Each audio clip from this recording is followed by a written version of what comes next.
Nerd Sports Podcast, where we talk history of the game, numbers and stats. And each week we highlight a charity that's doing good. If you haven't subscribed yet, then you should, because I'm this the real deal. And you know I gotta shout out the Buffalo Bills. Turn it up to the max, sit back and relax. This the Buffalo Nerd Sports Podcast. Let go.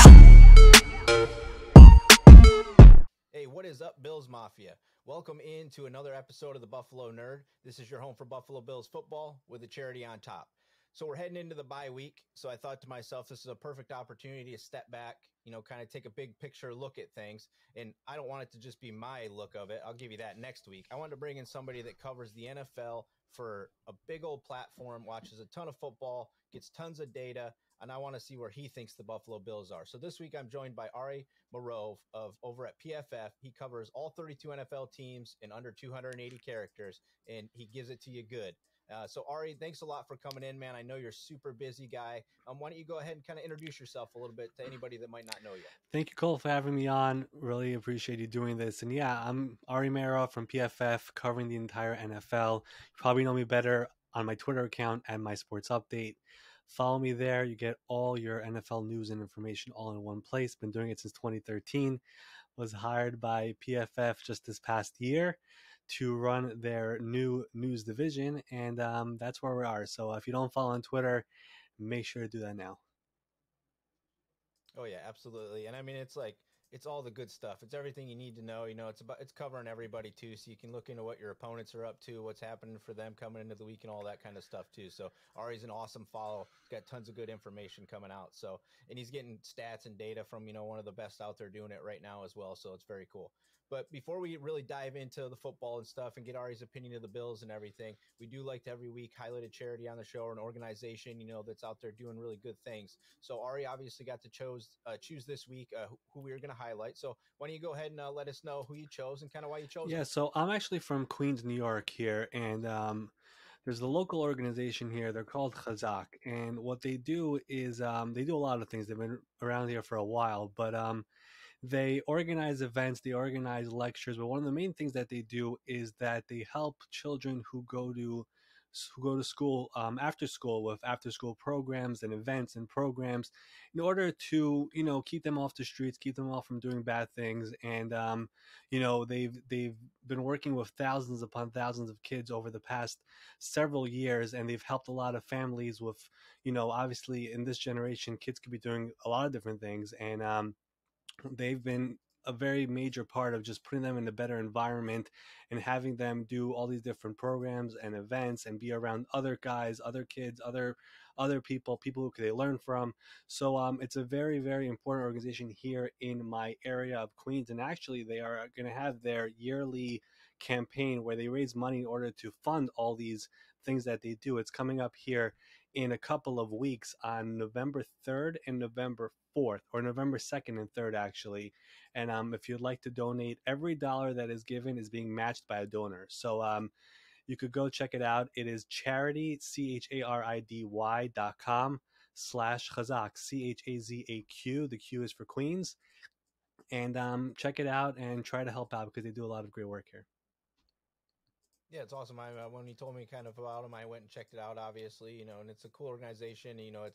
It's a local organization, which is what kind of is lacking, and what I really wanted to highlight a lot on this show, because it's, a lot of people want to talk about American Cancer Society. There's a lot of great value in that too, but it's kind of cool to find out about these little things that are happening in, kind of pockets, of what's taking place out there. So like we do every week, everything will be down in, the show notes. So you guys can link over to that stuff directly and, and donate and help out if you can, or spread it around to somebody else that you might know that can. So, Ari, you pretty much know everything about football, right? I mean, you just you watch it all the time. You have all the stats. So I'm really curious to see, because when you watch this Buffalo Bills team offensively, they look very unstoppable at times, right? And I don't think there's very much missing from this offense. But if you were to tell me, what would you say is something that is missing from this offense, or where do you really truly have them as one of the best offenses in the league, top two, top three? What's kind of your overall thoughts on Yeah, that? I mean, I would consider them to be up there in the upper echelon in the entire NFL when it comes to offenses. I mean,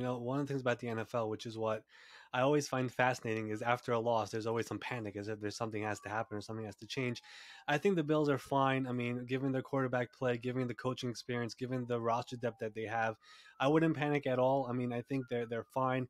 You know, thing I like about their GM Brandon Beane is that he's shown that he can be aggressive. So if he feels like they want to go out and do something before the November 2nd trade deadline, I'm sure he'll go out and do something. I mean, we know there are a couple of running backs out there are available. I don't think they want to go there. Maybe some offensive line depth. Maybe they could use some of that. But overall, this is a roster that is pretty much set from top to bottom with so many great players, with so many great backups as well, that they really don't have to push too many buttons like other teams might have to do right now. So overall, I think they're fine. And especially when you look at their division and look at their schedule, I mean, it just eases up so much right now. I mean, you have the Dolphins, the Jaguars, the Jets twice, I believe, the Falcons in there. Like, there are winnable games there, which they should easily win. So they're going to roll right into the playoffs and be fresh as well. They're not going to be in all these competitive, down to the wire games like we just saw on Monday night. So I think they'll be fine. I really would not panic at all with this team. It's easily one of the better teams in the NFL. The AFC is a gauntlet this year, and that bye is going to be very important. But I think the Bills should be fine. I really, really would not be worried at all if I was a Bills fan or really anybody down there in Buffalo. Yeah, I mean, for me, I'm like, it's 31 points. I mean, I talked about it the other day. I'm like, they still put up Yeah, 31 points. It's just usually in the NFL, when you put up 31 points, you come out on top, right? It's just yeah, not one of those things that always happens. So offensively, we've been performing well. There has been offensive line woes. I think you mentioned that with the possible depth, just in case, because the running game hasn't been 100% effective, at all times. So I think there's room for improvement there. But yeah, this is by no means a panic. I still think we're a contender. I think that obviously when we started this, I said there was the beginning of the season, I said 6 to 8 teams that could easily, or at least six, that could be in the AFC yeah. Championship. So I mean, this is a stacked division or conference. So it's nice to hear that somebody else is like, relax, folks, right? It's gonna be okay. So, but I think the big letdown from this past week then was the defensive side of the ball kind of got exposed for the first time this season, really, right? Any panic on that side of the ball, or you just chalk this up as it's one game? I mean, it's in the NFL. This could happen any week, realistically. Yeah, so the NFL is any given Sunday, or in this case, Monday night. But here's the reality: you're not going to be facing Derrick Henry every week. Okay, so it's a different animal, different beast. I mean, he's leading the NFL in rushing yards by a large margin right now. I mean, he is that offense, and whenever you have Julio and AJ Brown there as well, they're able to do the whole play action thing, which is really why they wanted to go out and get Julio, where you have these two big time receivers. If you play the play action, it just freezes the defense. So then if you give it to Derrick Henry, let Derrick Henry be Derrick Henry. So we kind of got to see that on Monday night, but again, the Bills defense, their defensive line after the draft, I mean, they have depth there as well. Gregory Rousseau has been, I remember there was some pushback on that pick when they made that draft pick. I mean, he had a great game against Kansas City 2 weeks ago. I mean, he's a developing player, another player who they're going to be working on. I mean, one of the things that I love about Buffalo is the way they develop players, and he's another guy who they're going to be working with very, very closely. And we've seen already on the field what he can do. But again, they played a Titans team who were, for the most part, healthy. They had a lot of injuries in the game, but offensively, they came in pretty healthy. They got Julio back. Derrick Henry was Derrick Henry. I mean, I really would not be worried about anything with this Buffalo team, as crazy as it might sound after a loss. I mean, you played a very tough team. You put up a lot of points regardless, and you lost a game that you could have won in the end. So, like, there's nothing to go crazy about. From all the AFC teams, besides for Baltimore and Buffalo, there's no other team that is as consistent right now as what they were doing last year. Kansas City has not been the same. Pittsburgh has not been the same. You look at all these other teams, it's not. It's been Buffalo and it's been Baltimore when it comes to being consistent from where they were last year.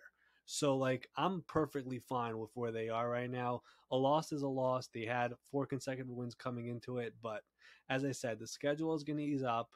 Everything will be fine. They're likely to win the division, and there's a chance they may get a first round bye. And then here we go with the playoffs where anything could happen. But the Bills are probably the favorites right now, and that's just how it is.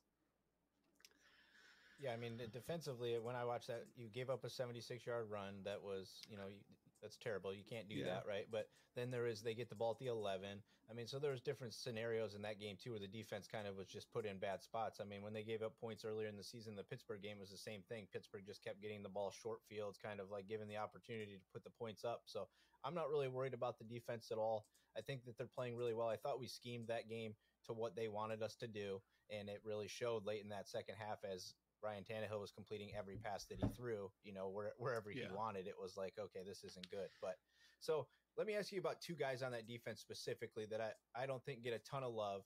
Jordan Poyer and Micah Hyde, like they're like the best in the league, right? I mean, like it always seems like they don't find their way to the top echelon. Do you have them as like they got to be at least top two, top three, right? I mean, As a safety duo, it's arguably one of the best in the NFL. And the thing that makes them so great is the fact that they've been there for so many years and they're still not getting talked about.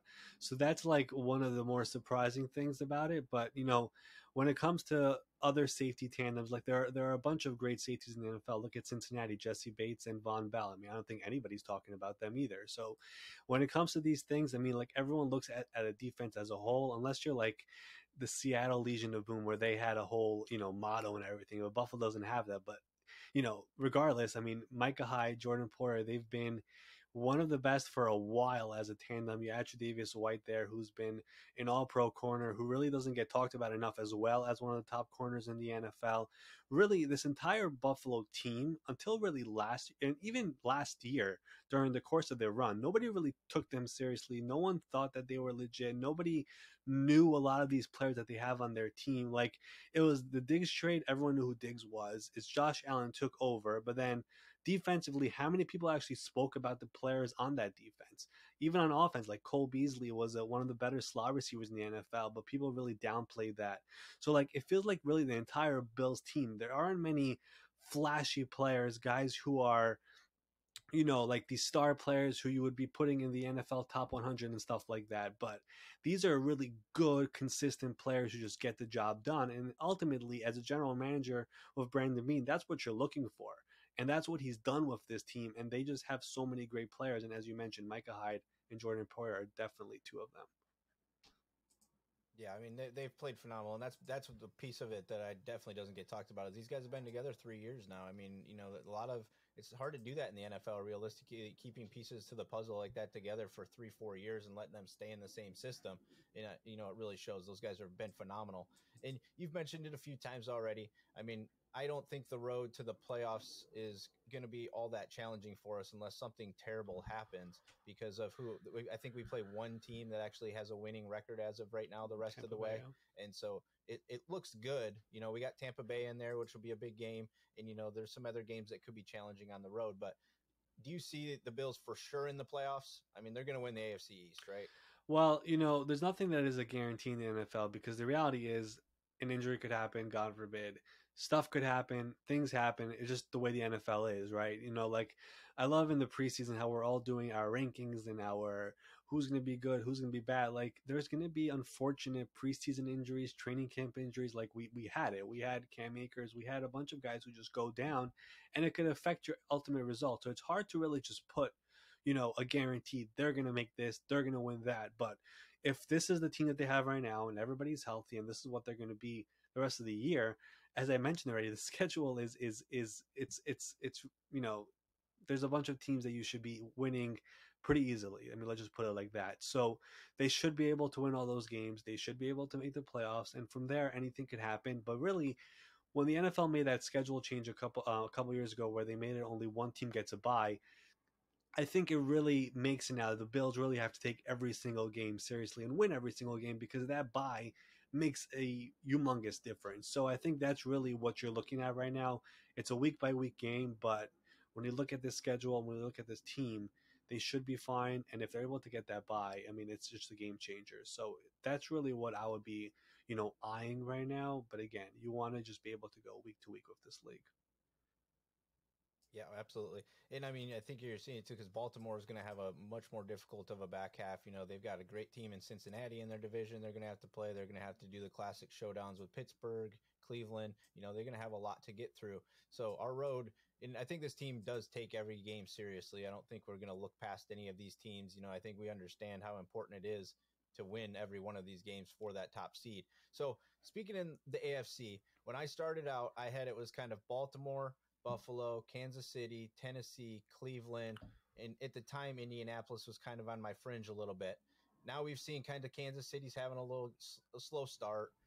Obviously, Indianapolis is off to a bad start. Cincinnati's showing up. The Raiders are showing up. Who any of these teams like Cincinnati, the Raiders, you think they're going to be there long haul, or do you think we're going to see kind of the rest of them creep back up to the top? Yeah, I mean, when I look at the AFC, first of all, as I mentioned earlier, it's really a gauntlet. Like the teams that are there, I mean, there are just so many good teams, including Buffalo. I think the obvious top ones you already mentioned. I'm really intrigued by a team like Cincinnati because they were a team that all of a sudden decided to become very aggressive in free agency, and most of their moves have actually panned out, which is it's not something that always happens. It's Trey Hendrickson has worked out, Von Bell has worked out, DJ Reader has worked out. Like all these guys that they added to their defense has actually panned out, and then offensively. We've seen what Jamar Chase is doing. We've seen what Joe Burrow is doing. Like, it's a team that we're so used to them being so bad, and all of a sudden they're playing so well. We're like, okay, at some point it's going to stop. But really, it's a team that is just, it's stacked with talent. I know some people have some questions about the coaching staff, but up until now, it's worked out pretty well. But the problem that I have is really just the division they're playing in is so tough. Like all those AFC North games are always just, hard grinding games that always go down to the wire, whether it's Pittsburgh, Baltimore, or Cleveland. So it's going to be really difficult there. It's not like they're playing the AFC East or the NFC East or something like that, where these teams are, not as competitive. So that's the only thing about them, but I'm really intrigued by Cincinnati. I think we all like Cleveland coming into the year, but they've been just hammered by injuries. This Baker Mayfield situation is going to be interesting because he has a torn labrum and it's on his non-throwing shoulder. The thing is, when he throws, he really puts power into his whole body when he throws. And, that could possibly affect him. He's obviously out here for tonight's game. So that's interesting. The Colts, as you mentioned, are a team that a lot of people liked, especially after some of the moves they made this offseason. That's another team that's been just hammered with injuries. So it's going to be interesting to see how they all play out. It's really just, the obvious teams, the Titans, the Ravens, the Chargers have been a pleasant surprise, and I really would not sleep on the Chiefs yet. I mean, obviously they haven't had the season that they were hoping to have to start, but they've played some very tough teams. They still have Patrick Mahomes, they still have Tyreek Hill, they still have Travis Kelce, and ultimately they basically have all their draft picks next year, which means they could still pull off some sort of a trade here before the November 2nd trade deadline. So let's just keep that all in mind as well. So those are the obvious teams. There are some intriguing teams there as well. The Raiders are an interesting thing after everything that happened there with John Gruden. I think they played really well this past week against Denver.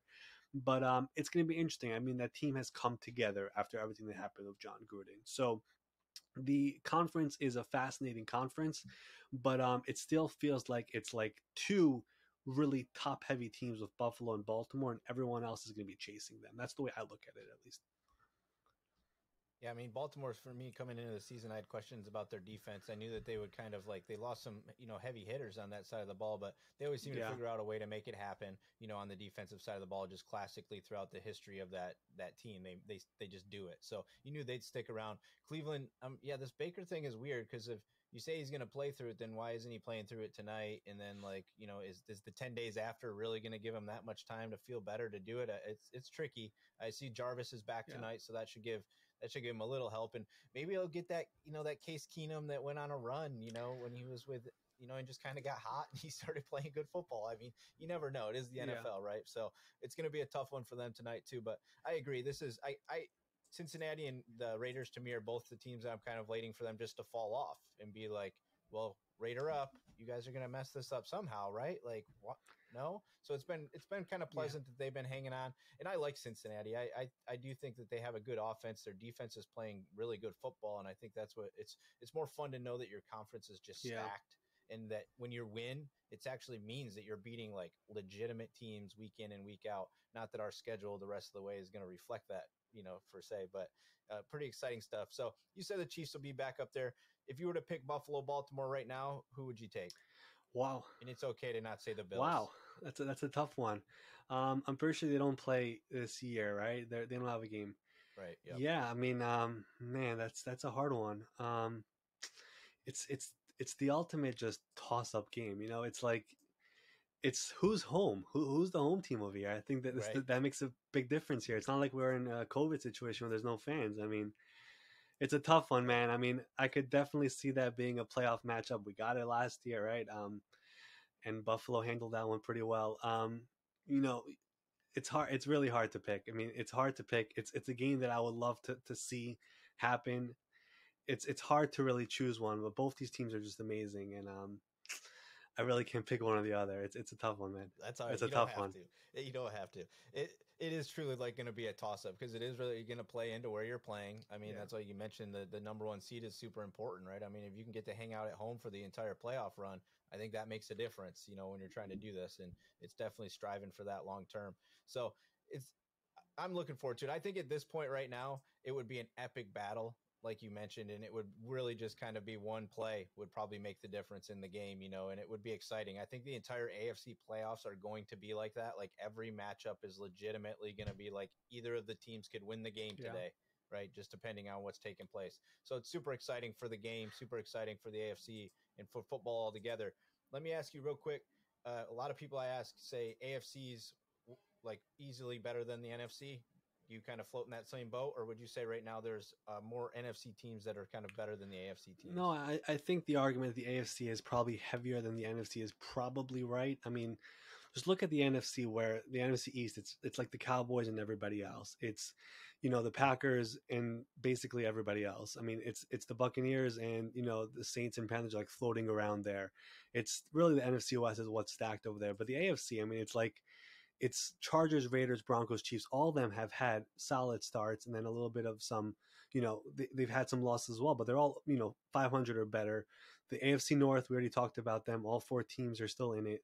The AFC South, I mean, the Titans and Colts are going to be battling it out throughout the year. And the AFC East, I mean, as much as we talk about the Bills so much, I mean, I think the Patriots are 2-4, but the record doesn't really say much. I think they've played some really competitive games. They almost beat Dallas last week.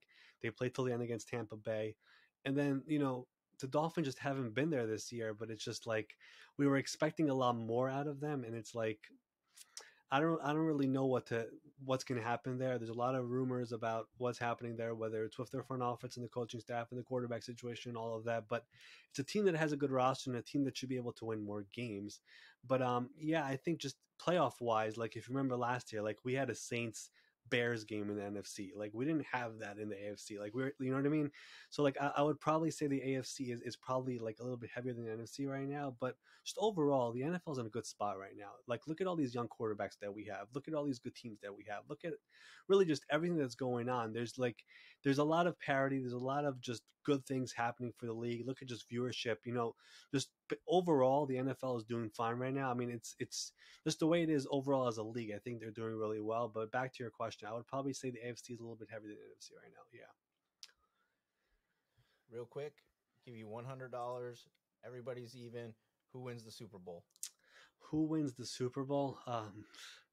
So before the season started, I was very high on the Chiefs, and then I picked the Seahawks, which has not been going really well. But the reason for that was because I was very bought into Russell Wilson is there, but he also handpicked his own offensive coordinator. I thought it would be like they're going to explode finally, and it's going to be his show. Didn't really work out like that. Now he's hurt. If I'm going to pick it right now, I'm very heavy on Buffalo. I know this is a Buffalo podcast, but I'm very heavy on Buffalo. I'm not panicking at all as to what happened last week. I think this is a team that A is stacked, B the quarterback play, C just the coaching experience that they have there and the continuity, and just D the fact that their schedule isn't as tough as these other teams means they're going to be just fresher come that January playoff time. So I really like Buffalo a lot to make the Super Bowl. And then in the NFC, I'm still not, I'm still all in with Tampa Bay. I think it's, again, same reasons as Buffalo. It's continuity. It's second year in that system with Brady. It's just everything about them feels like they're just the team right now. But then again, there are a bunch of other guys there who could also make it interesting. But if I was to go right now with my Super Bowl pick, I like Tampa Bay and I like Buffalo a lot. Okay, I like it. I like it a lot. All right, before we get out of here, anything you want to shout out? Yeah, I guess just for the people who might not be on, checking out the Twitter at My Sports Update, the website, pff.com. A lot of great tools. I wasn't with PFF until this past year. I didn't even know the amount of information and stuff that they have. Like, I knew it was a big deal. I knew all 32 teams use it. I knew every agent uses it, but I didn't know that they had that much information. So I would highly suggest not just to check it out, but also just to subscribe and just see the stuff that they have over there. And I really believe you'll become a smarter football fan as well. Just play around with all the tools that they have. It's a lot of fascinating stuff. But every team, every player, every play. I mean, it's just unreal things that are going on there on PFF.com. And again, the Twitter account at MySportsUpdate. Check it out. Get all your news and information in one place. Turn on notifications so you don't miss anything. Absolutely. I have all those things already done, so I don't have to do any of those. But Ari, thanks so much for coming on. I really appreciate your time. I know you're a busy man. For everybody listening in, thanks so much for being here. We won't have a show if you guys weren't listening in, so I appreciate you guys very much. Make sure you're heading over to BuffaloNerd.com for everything I'm up to. And make sure you guys are following along over on Buffalo Lowdown. That's BuffaloWDown.com for Brandon and all those guys and the hard work they're putting in over there. And, of course, go Bills.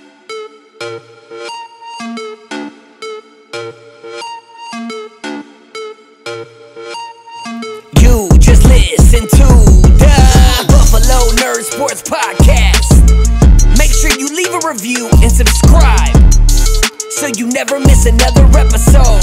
We'll see you next time. Leg out!